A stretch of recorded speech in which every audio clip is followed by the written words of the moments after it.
لم يكن الذين كفروا من أهل الكتاب والمشركين منفكين حتى تأتيهم البينة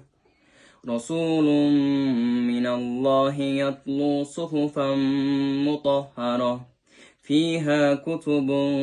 قيمة وما تفرق الذين أوتوا الكتاب إلا من بعد ما جاءتهم البينة وما أمروا إلا ليعبدوا الله مخلصين له الدين حنفاء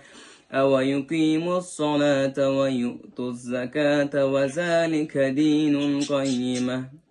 إن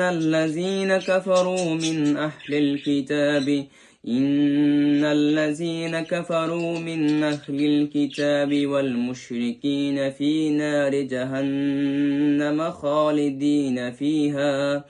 أولئك هم شر البرية